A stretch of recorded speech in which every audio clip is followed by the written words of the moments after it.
Good afternoon. Good afternoon, and thank you for joining us this afternoon, especially on such short notice. We are very grateful that you are here. Extraordinary times call for extraordinary measures, and we'd like to thank you for allowing us to respond in this particular way. My name is John Nery. I'm a columnist of the Philippine Daily Inquirer and also a petitioner in the ATL cases. And I will serve as moderator this afternoon.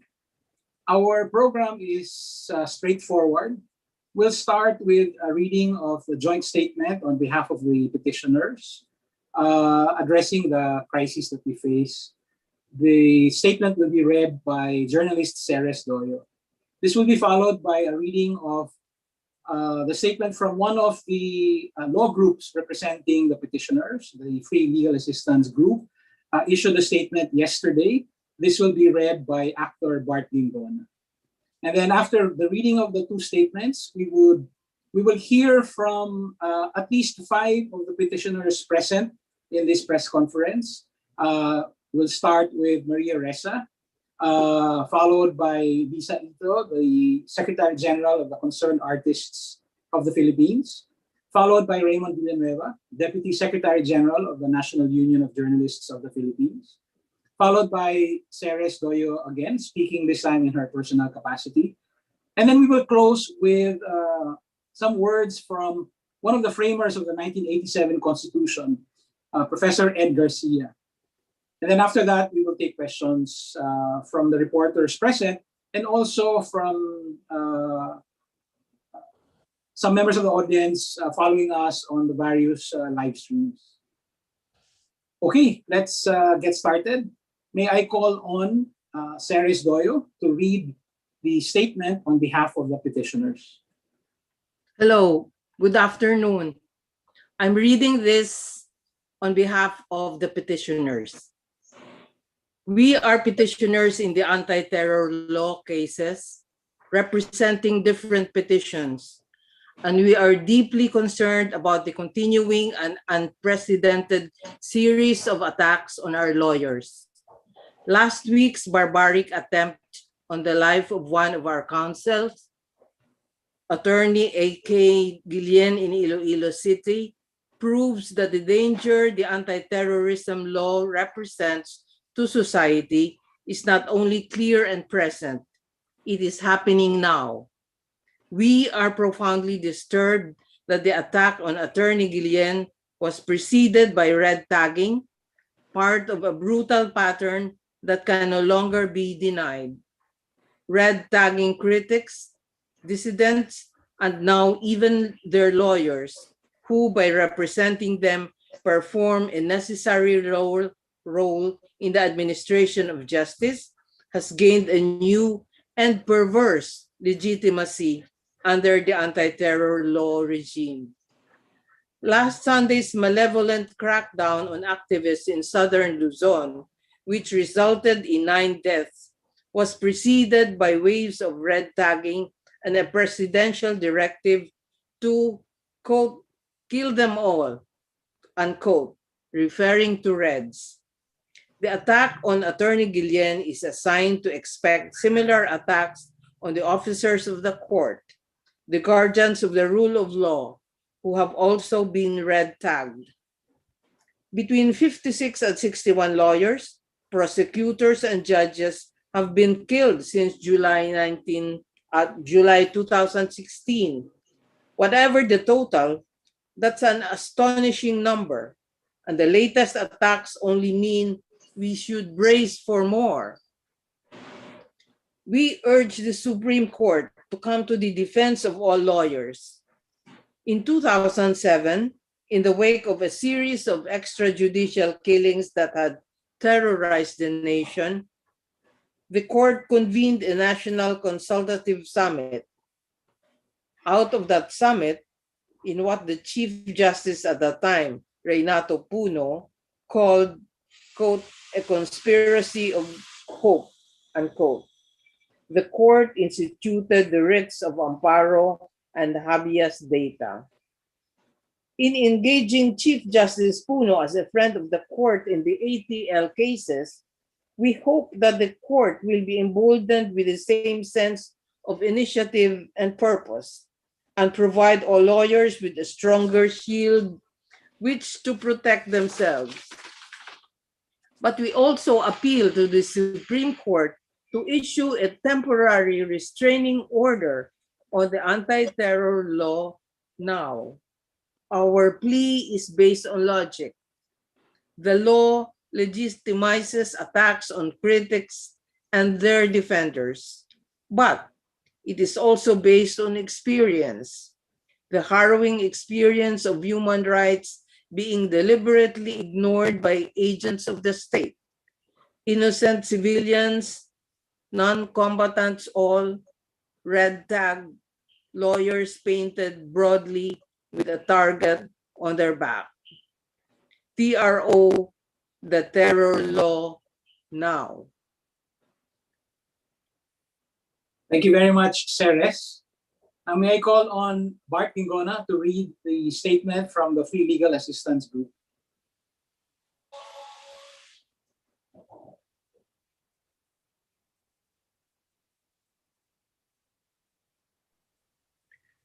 This is a statement from the Free Legal Assistance Group, or FLAG, terrorizing the rule of law. The Free Legal Assistance Group, FLAG, expresses its outrage over the attempted killing of attorney Angelo Carlo Guillen, who is one of the lawyers representing a group of petitioners opposed to Republic Act number 11479 in proceedings currently being argued before the Supreme Court. The attempt on attorney Guillen's life is the latest demonstration of the impunity by offenders enabled and emboldened because of the absence of any demonstrable attempt to hold them accountable. 61 lawyers, prosecutors, and judges have been killed since 2016. Many other lawyers have been red-tagged and others surveilled, including some counsels appearing before the Supreme Court in the consolidated cases challenging the anti-terror law of 2020. All these while the court deliberates on whether the terror law creates a chill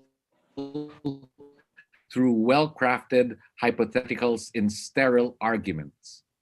There is nothing hypothetical about the extrajudicial killings of lawyers, prosecutors, and judges. There is nothing hypothetical about the red tagging and surveillance of lawyers by security forces of the state.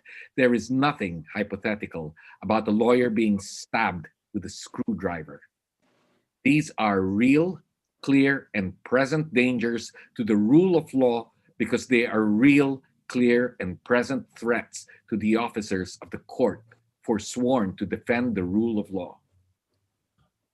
The Supreme Court has the legal as well as moral mandate and authority to protect its own officers, lawyers, prosecutors, and judges from these threats, which have been brought to their attention through several motions. If the court will not protect its own, no one will. FLAG calls on the Supreme Court not just to take notes of the threat to lawyers, prosecutors, and judges from the unresolved killings, the red tagging and surveillance, and the latest attempt to kill another lawyer. FLAG also calls on the court to take action to protect its own, to stop the terrorism against the officers of the court, and to defend the rule of law. Specifically, FLAG calls on the Supreme Court to formally inquire from the Department of Justice and the Philippine National Police the status of any investigations on the killings of lawyers, prosecutors, and judges, and to make any such response from the Department of Justice and Police available to the public through the Integrated Bar of the Philippines. Finally, FLAG calls on the Supreme Court to de-escalate the situation by issuing, as a measure of protection to lawyers and litigants, a temporary restraining order or a status quo ante order against the continued enforcement of RA 11479, and requiring state security forces to observe strictly the rules of engagement and to adhere to the rule of law. Thank you very much, Bart. We asked Bart Guingona to read the flag statement because the lawyers are not here. This is a news conference just of the petitioners who are concerned about the safety of our council. But we wanted to honor their work and recognize the risks that they face. And so that's the reason why we've read the flag statement. Now I'm going to ask 5 petitioners to share their own statements. This news conference was put together on very short notice, just a few hours late yesterday and a few hours this morning. So obviously the list of petitioners that is present here reflects our own shortcomings. But I think the list of petitioners here also reflects our commonality of interests. The people are here, journalists, artists, writers, teachers. We are all invested in the pursuit and the telling of the truth. We all belong to social institutions of truth. So for many of us, we petitioned against the anti-terror law because new speech crimes were being invented. But even more primordial than the rights to free expression, free speech, and freedom of the press are the rights to life and liberty. And that's what we're seeing now. I would like to call on the founder and CEO of Rappler, Maria Ressa, to start this round of statements. Maria? Thanks, John. Many of you have heard me, so I will not talk for very long, except, this is different. Filipinos are being killed. We know this. We have seen it. It is done with impunity. It is across all sectors. The poor, the lawyers, the activists, journalists are being harassed or being bullied, intimidated, jailed, right? So I always ask myself, why aren't we as a people doing more? Well, the divide and conquer approach, kind of like the carrot and stick of the Duterte administration, works. It's insidious online attacks that are paid for by our taxes, paid for by Filipinos, works. It manipulates us. And then you combine that with real violence, with the violence, and that has created learned helplessness. We are not helpless. I don't think Filipino values have changed. And the sanctity of life, of human life, of rule of law, this should cut across all political lines, all ideology. It's really time for us, the people who believe in facts, in truth, in the Constitution, to demand better, because this is it. This year will determine what the next decade of our democracy will look like. Will we have democracy? If our lawyers can be killed, I mean, please think about it. Think about what this actually means. Are we going back to the future? We've lived through this before. Or are we going to bravely demand better, demand the government we deserve? So it's time to come together to form the broadest and most diverse human rights coalition. This is to protect our rights. We need concrete goals, and we need to always have a persistent, a clarion call for justice and the rule of law. Thank you very much, Maria. Now may I call on Lisa Ito, Secretary General of the Concerned Artists of the Philippines.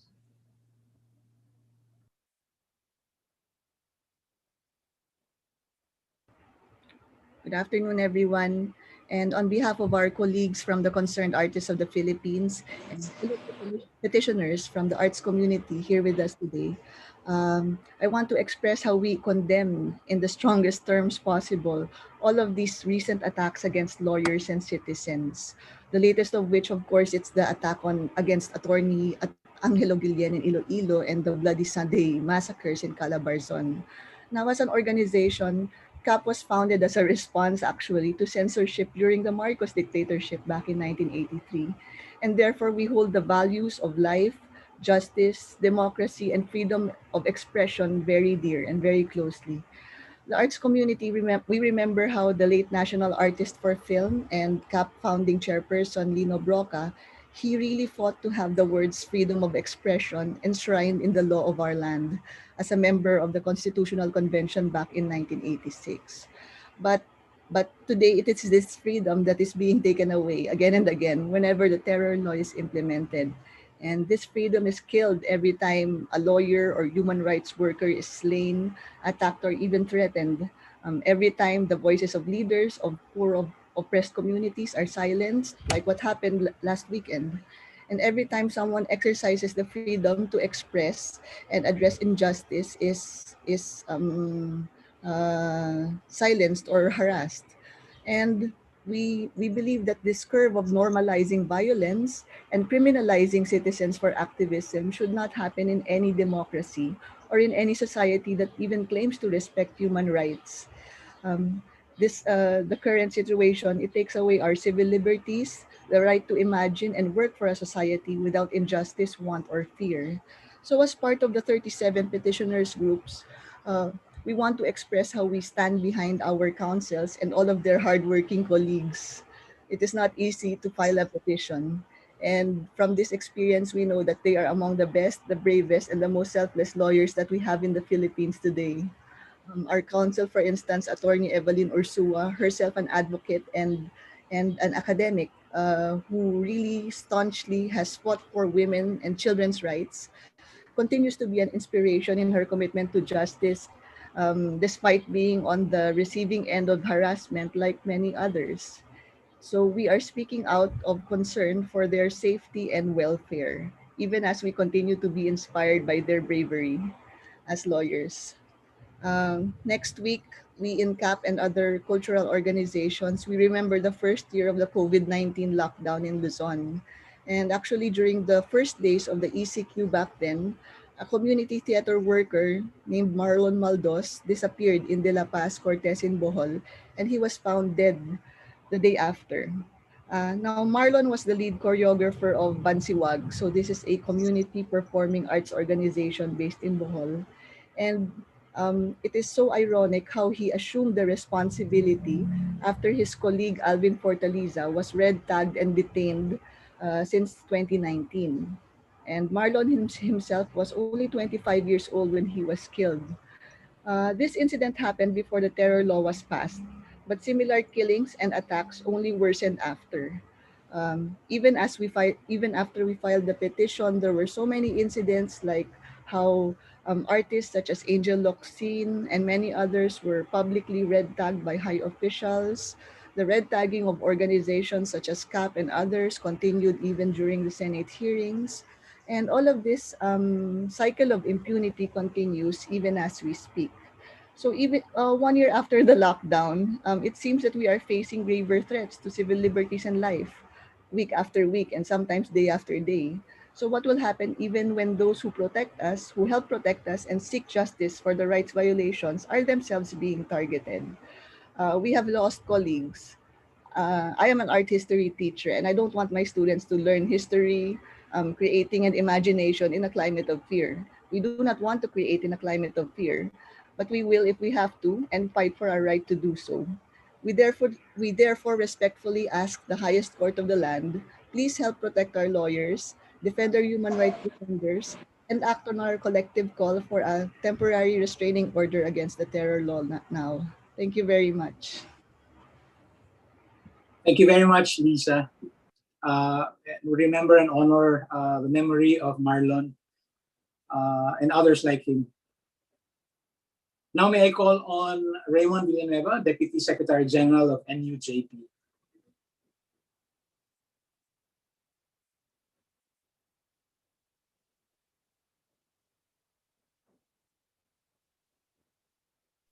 All right. Thank you, John. The National Union of Journalists of the Philippines, a petitioner against the Anti-Terrorism Act, condemns the harassment against our counsel, Attorney Evelyn Ursua.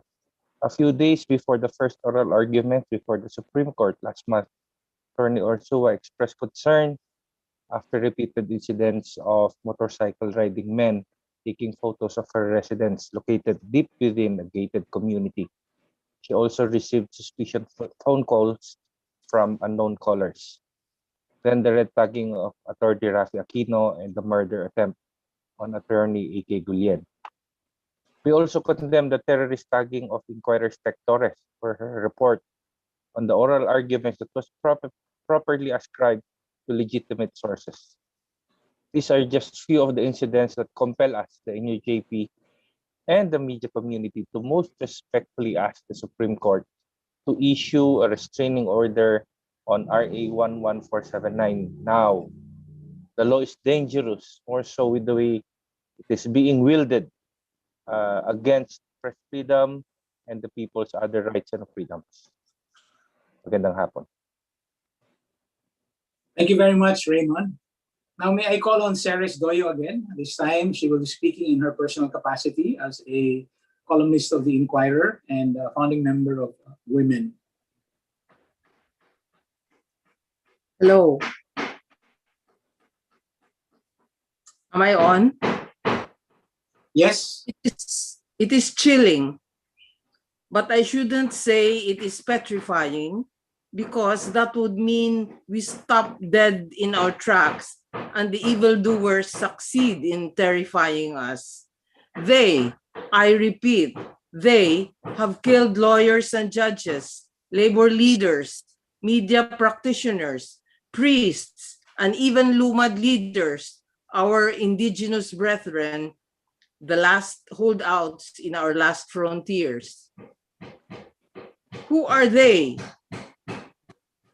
If not those who have the power, the guns, the goons, and gold, who are allowed to go scot-free with impunity because they have been killing our lawyers, 56 in the last 50 or so months. Lawyers who are our last resort, our last line of defense in court and out of court. They who are the guardians and protectors of our rights. And so I shout from the rooftops, we must protect our protectors. We must defend our protectors. We must find ways. Thank you. Thank you very much, Ceres. Now, last but certainly not least, we'd like to call on one of the 48 framers of the 1987 Constitution. I really think of him as one of our guiding lights. May I call on Professor Ed Garcia. Thank you very much, John. Good afternoon to all of you. I would like to take up three strands earlier presented by our panel: stop the killings, defend the rule of law, and end the culture of impunity. Allow me to briefly recall the life and death of Ka Pepe Diokno, who founded the FLAG, a group of lawyers dedicated to serve the disadvantaged in our midst. I was present at his bedside when he breathed his last at their home. Although he was diagnosed with cancer, I believe that he ultimately died of a broken heart. It was after the massacre of peasants at the foot of the bridge Mendiola in the mid-80s that he resigned his post from government and his health took a turn for the worst. If he were alive today, his heart would be doubly broken, for not only is FLAG defending people without means, but FLAG is working to save the lawyers who are defending the people. What a cruel turn of events that no civilized society should ever witness. I witnessed the first quarter storm in the 70s.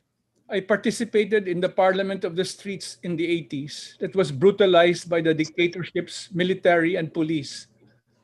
But never did I hear a presidential directive expressed so crudely and cruelly: ignore human rights or kill them all. For some 4 decades now, this culture of impunity persists, and the rule of law has once again broken down. This week, we mourn the passing of a distinguished legal luminary, a man of faith, and a fine human being. I worked with Father Joaquin Bernas in crafting the Bill of Rights in our 1987 Constitution. To honor his memory, allow me to read the following provisions of the Constitution, which was dear to his heart and which must shed light on our situation today. Section 1. No person shall be deprived of life, liberty, or property without due process, nor shall any person be denied the equal protection of the laws. There are so many sections really that are so relevant, but let me emphasize Section 4.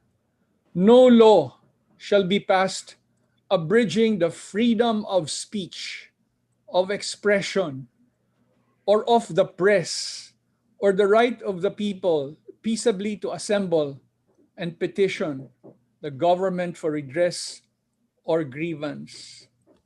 These rights must be honored in reality now to save lives and preserve our democracy. Finally, allow me to recall the first ever Conspiracy of Hope tour organized by Amnesty International in the 80s to tell a world that was then ruled by despots and military juntas that the primary task of human rights defenders the world over was to demonstrate defiant hope, to conspire to keep hope alive, to reinvent resistance, to reimagine our future. Hope never dies. And though the marathon we run is a marathon in the mud, we cannot give up. We cannot lose hope. In the end, our rights and our people will prevail. Long live our lawyers who defend our people. Long live the rule of law. Long live our people who wish to put an end to a culture of impunity which should never define us and our country. Salamat po. Thank you very much, Professor Ed Garcia, one of the framers of our Constitution. We have a couple of reporters online, so we are expecting questions from them. I also understand that we can take questions from the live streams. They will be conveyed to us, I guess, in our chat room here on Zoom. But while we wait for their questions, let me just add this bit of historical information. I was struck by Ed Garcia's sharing about this, I guess we can call it a chain of inspiration. He was talking about the conspiracy of hope in the 1980s. And then in 2007, in response to a wave of extrajudicial killings, Chief Justice Renato Puno convened a National Consultative Summit on Extrajudicial Killings. And Professor Garcia was there.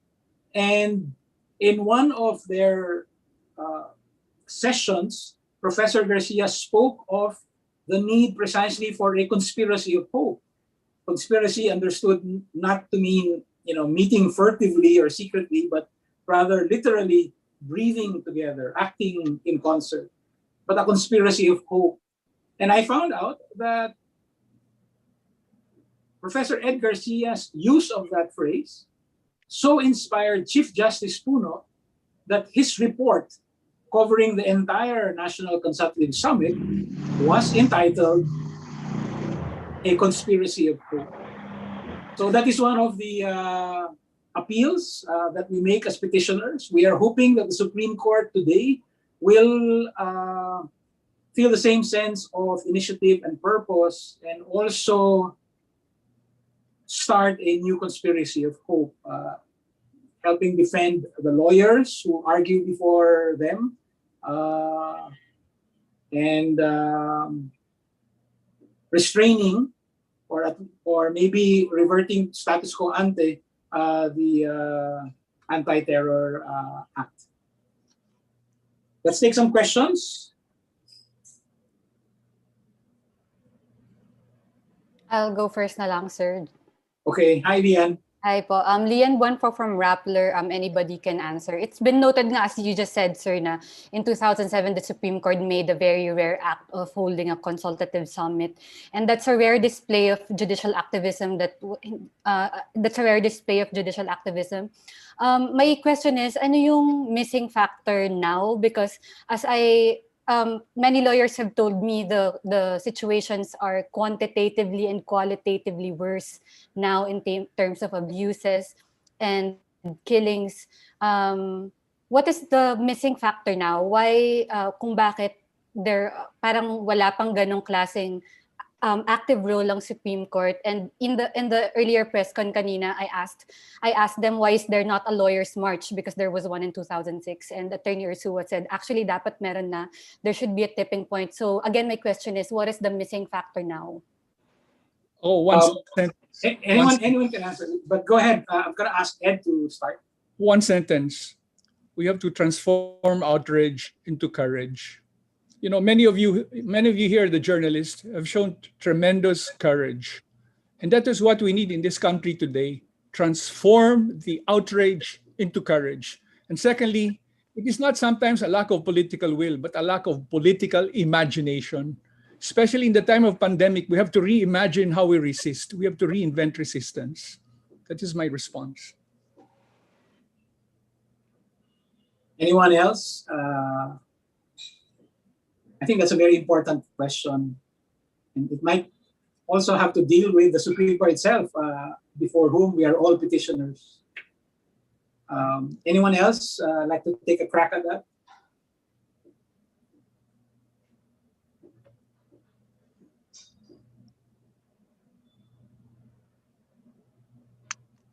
Ang ganda na kasi ng sinabi ni Prof. Ed. Mm-hmm. Alex ba yun? That sounded like Alex. Me, I'm thinking, I think the Supreme Court, I don't know what variables and constants there are that make it flawed, okay? So that is its concern. My concern as a writer is getting the public to pressure the Supreme Court. And I think we're not getting the language right. Maybe the media that we use are not enough. The forms that we have tapped are still inadequate. For instance, the numbers of those killed, I think, are still blindsiding most people. Only those who are concerned and follow the news and follow the data will know that, in fact, 55 journalists in 56 months, or around that number, maybe even more if you put it at 61 throughout the time that Duterte has been president. But I keep thinking there must be ways. For instance, I belong to a media group that calls itself a lifestyle group. It identifies itself as that.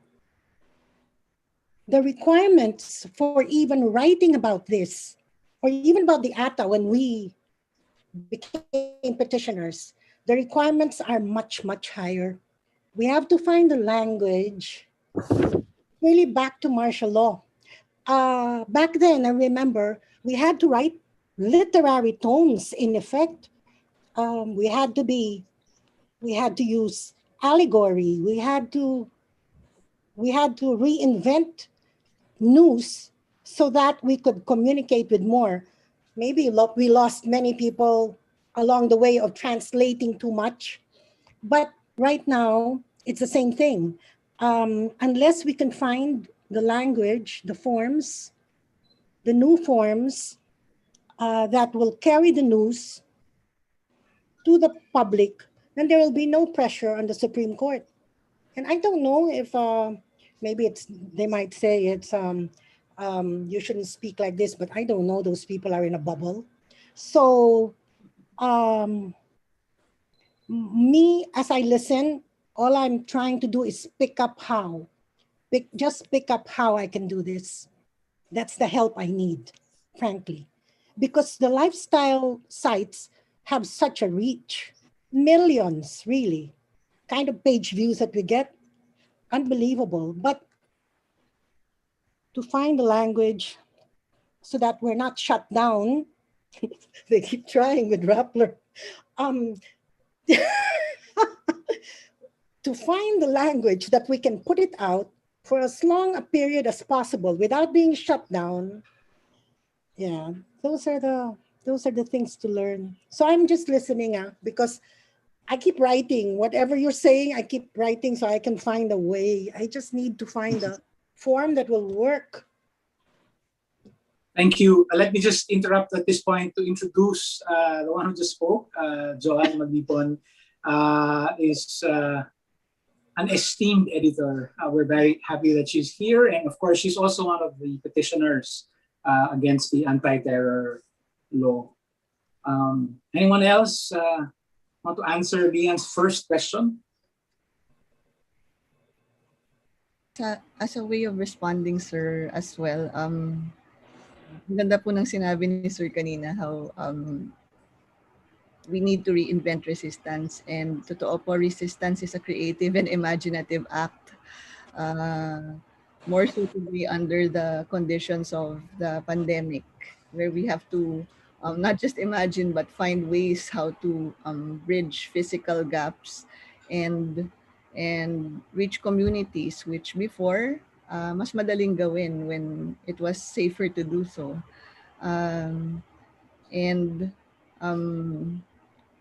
I think I remembered something that the students said yesterday, yung mga art students, na when we were talking about International Working Women's Day and how despite everything that has all of the advances that we can show for the women's movement, there are still a lot of problems that we have to face in terms of combating patriarchy and the whole system that disempowers women. But a lot of the students also speak about how we need to continue to educate and transform fear into fighting back. And even if, and that's why history is important, because we get to revisit the steps that people, different generations have done in the past in order for us to get where we are today. Yung terror law, it represents a really big step back in terms of what previous generations have fought for. And it's important, I think, to also impress upon the youth, especially, and the students, that kind of sense of history, the weight of history that it took in order for us to reach this point, no? And why we should value the Constitution, the values that are enshrined in the Constitution, why we should value freedom of expression, because we did rise up from a point in history where it was taken away from us. And in continuing to educate and to reach out to many, we will get there. It's not, it seems daunting at this point, but in continuing to discuss such in forums such as this and talking to each other, we know that we're getting there. Thank you, Lisa. Before, maybe the next question can come from Christine of Philippine Star, but I saw Maria raise her hand earlier. So Maria. Sorry, I was actually going to follow up with Joanne. I'll shut up and I'd love to hear from everyone else. I forgot I was on the other side. Any other reactions? Any other responses to Lian's first question? She has a second question coming up. Can I answer? Can I give an Yes, input? please. Yeah, I like that question. What is the missing factor? But I think we should also think about the intervening factors. I mean, I don't know if social media is an intervening factor. It has been used, misused, and people can no longer differentiate the grain from the chaff. You're right. That's all I want to say. John, Well, thank you. yeah, I just wanted to add also, no, that this was brought up a while ago. One of the participants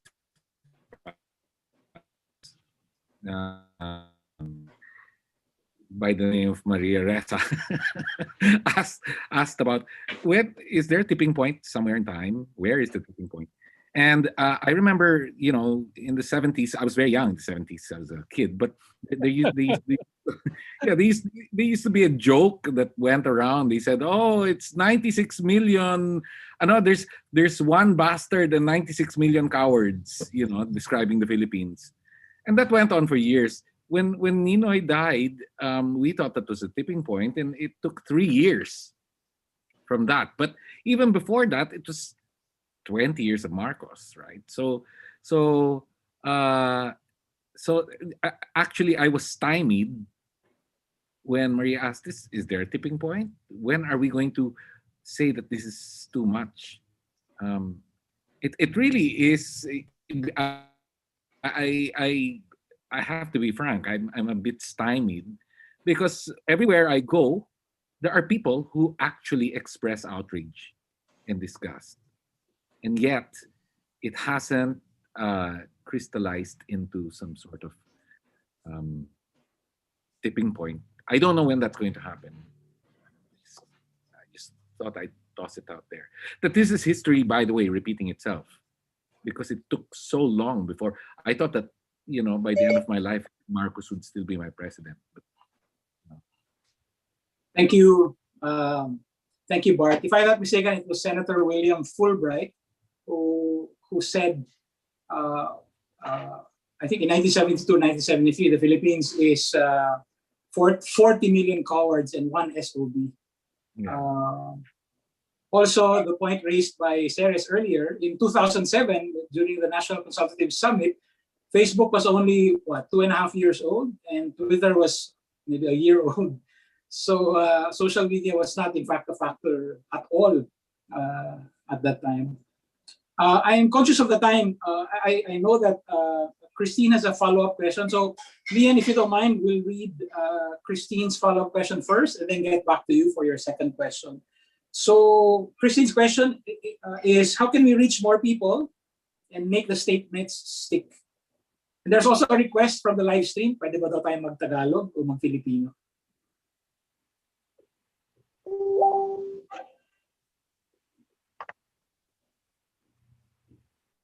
Anyone? Raymond, mukhang ready ka na. No. How do we reach more people? Hindi, kanina nung sinabing mag-Tagalog daw tayo, sabi ko okay. Okay. Si Bart sasabihin eh. Go ahead. Sorry. No. I was just going to say, ang sinabi kanina ni Joanne tungkol sa, alam mo, lifestyle ang kanyang milieu, no? At saka maraming pag tinitignan mo ang Twitter, on a daily basis ang K-pop ang madalas na nagte-trend, no? So obviously people care about a lot of things, no? And merong disconnect between yung mga taong hindi ko naman sasabihin walang pakialam, pero ayaw nilang harapin ang mga karimari-marin na pangyayari sa bawat araw. Natatawa si Karina sa akin.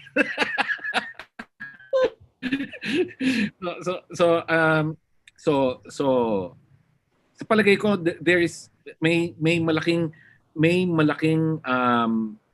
portion ng ating population na gustong tumakbo, mag-escape, no, from the daily thing, the grind. So yun ang yung challenge doon. Paano sila imumulat? Paano natin sila kakausapin para mamulat sila? Ano ang lengguwahe nila? Yung sinasabi ni Joanne kanina, Siguro yun ang mahalaga. Mahanap natin ang tamang kataga na aantig sa puso nila.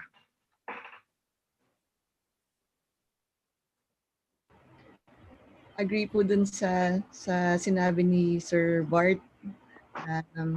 Paano mas paano pwedeng ituloy yung paglikha, yung pag-explore ng maraming forms of expression at maraming uri ng pag-disseminate ng information para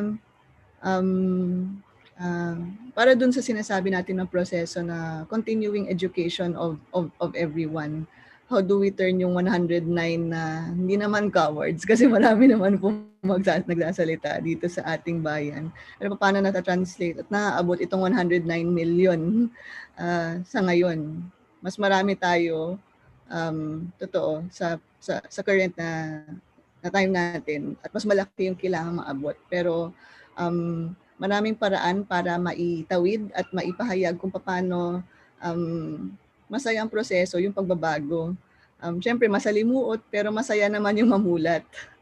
At siguro, yung ang pag-share at pagdilikha ng iba't ibang mga kwento ng buong proseso ng pagmumulat, mula doon sa problema hanggang sa ano yung mga nakikita natin na solusyon at nai-imagine natin na ano yung dapat, siguro ito yung bigyan din natin ng oras. Right now kasi yung attack sunod-sunod po halos every week, every other day, and totoo, yun yung ginagawa nila para maupos tayo at mapagod. Pero dapat rin magbigay ng oras at panahon at effort into finding these stories which give us strength. Ayun. Na tingin ko sinisimulan at ginagawa ng maraming mga ano rin sa atin, media organizations at mga artists. So siguro mas ano rin, mas pagpapaunlad ng tulungan kung paano at tuloy-tuloy na na pagkilos. Yun lamang po. Salamat, Lisa. Maria?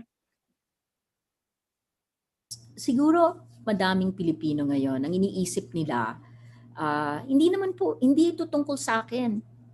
Mga abogado, mga aktivista, yung mga journalist naman tsaka biased sila. Kasi yung social media din kasama dito, di ba? Sinasabi, it's said a million times on social media, we watched it happen.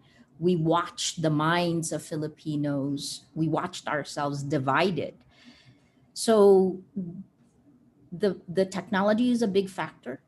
The old saying from Nazi Germany, this is a huge factor. First they came for, then they came for, then they came for. And then there was no one left to speak for me. So I don't know how. It's not for lack of trying on our end. Pero gusto ko lang idagdag, yung mga tanong ng how can we reach more people and make the statements stick.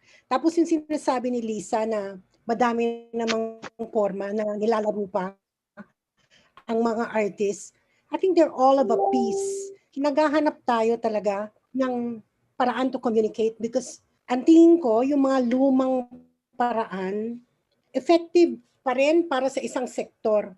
Pero para sa maramihan, hindi. Halimbawa, sa amin, I'm editor-in-chief of PEP, which is the Philippine Entertainment Portal.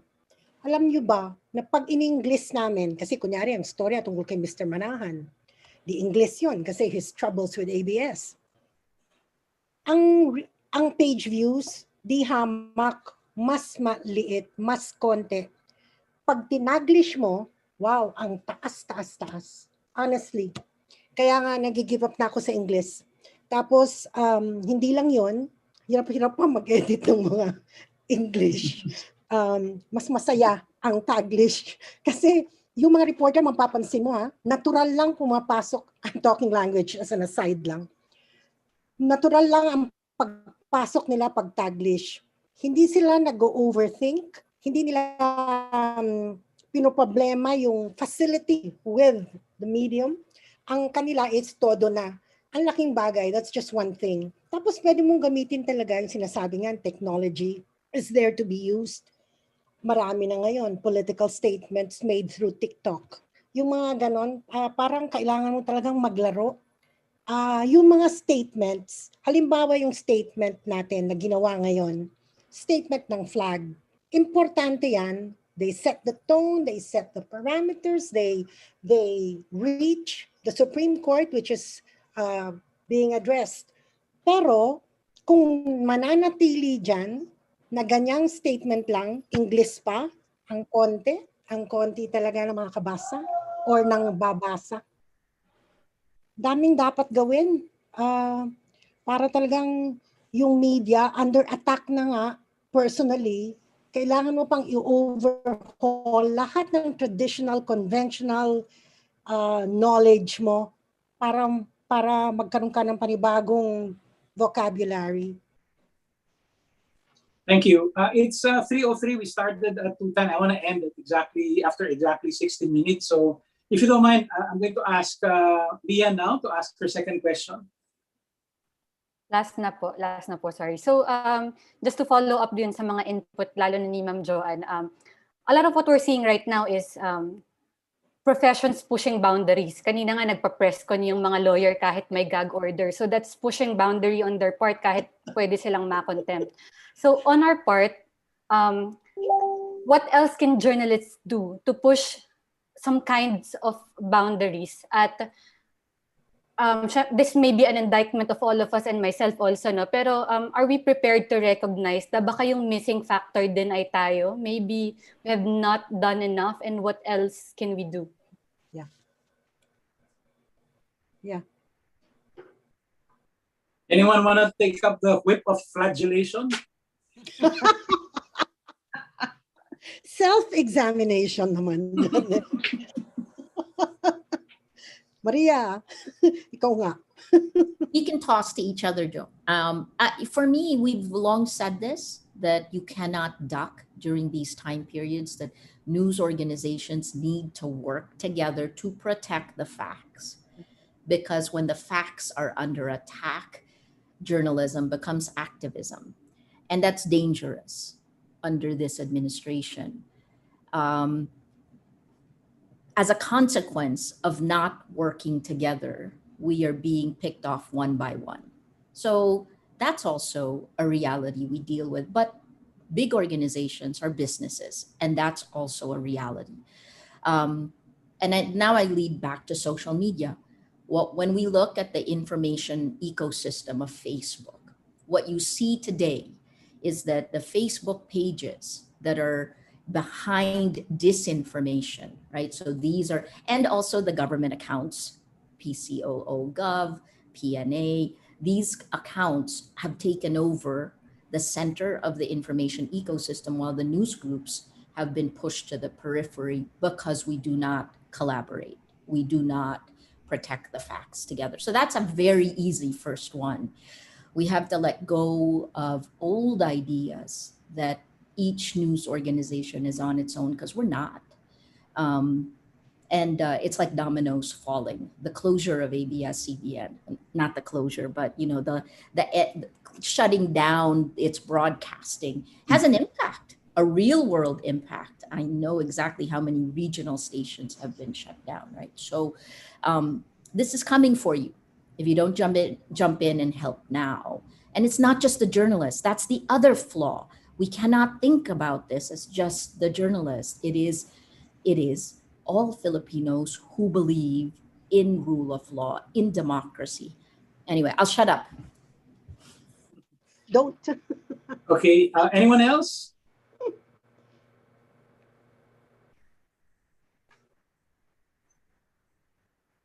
Anyone else? I was only half joking when I talked about self-flagellation. I mean, there really is a fine line to walk between the necessity of self-examination. Ano yung ginagawa natin? Tama, ano yung mali? And also, being self-defeating.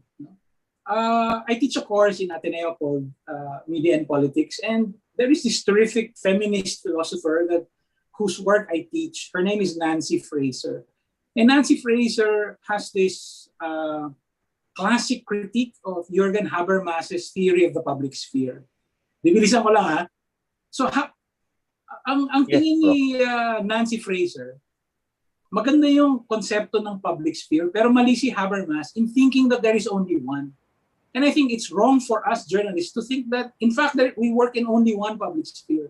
So the concept of a multiplicity of public spheres is a very real thing, right? So, okay, nag-i-English tayo.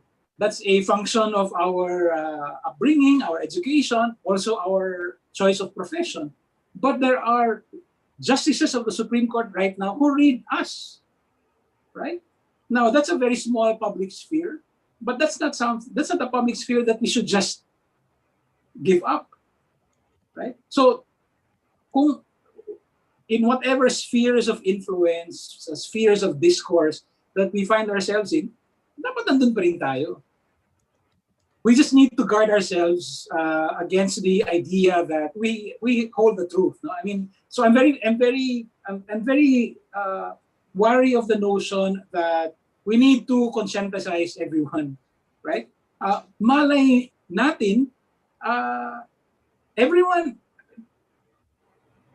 we might all be on the same page, or a majority of Filipinos might already be on the same page. Ang problema lang, parang isip survey eh. You know what was missing? The vital missing factor during the Marcos struggle? There were no surveys. And there were no attempts to think of a popular course of action. We just look for the right course of action. Yan ang problema dito eh. Minsan, isipin natin, ano bang protest action that will scale? Diba? Ano ba yung collective action na may impact sa social media? Iniisip natin parang how to generate that. But I really don't think that 30 years ago, people thought along those lines. Eh. Of course, we never thought we'd oust Marcos. And yet, here we are. Sorry, it's 3:09. Unless there's anyone else who wants to... Sandali lang to. I agree with Maria Ressa when he said that the regime thinks that an activist who is a journalist or a journalist who's an activist is a dangerous person. Pero tingin ko that's what's warranted when ang kalaban ay demonyo. Kailangan din yung mga journalist maging activista rin. O kaya as we recognize ordinary citizens or other citizens who also delve into journalism sa kahit na anong paraan. Well, kung ang tanong is ano mong kailangan natin gawin? Simply we must fight. Kasi kailangan lahat na maging aktivista o ganito yung nangyayari sa lipunan. Well, that's it. Thank you, Raymond. Ang mahirap nga ngayon sa panahon na ito, and especially because it's given legitimacy by the anti-terror law, the government does not make distinctions anymore. Kaya nga. Sabi ng presidente, kung may dalang armas, barilin nyo, kill them all. Sinasabi nila ngayon, may dalang armas daw yung 9 who were killed in Calabarzon on Sunday. Pero sa tingin ko, lalabas ang ebidensya na wala silang dalang armas. These are non-combatants, legal above-ground activists na pinaslang. Yun ang mahirap eh. This government does not make distinctions. Unfortunately, I think we've run out of time. I would like to thank my fellow petitioners, Maria, Lisa, Raymond, Ceres, Bart, and John, and of course, our framer, Professor Ed Garcia. Thank you for making time for this.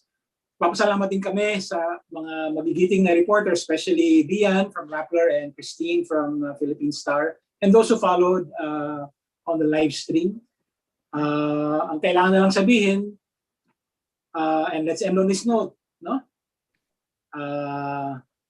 We ask the Supreme Court to TRO the terror law. We ask our fellow citizens to protect our lawyers. We ask our fellow citizens to defend the rule of law.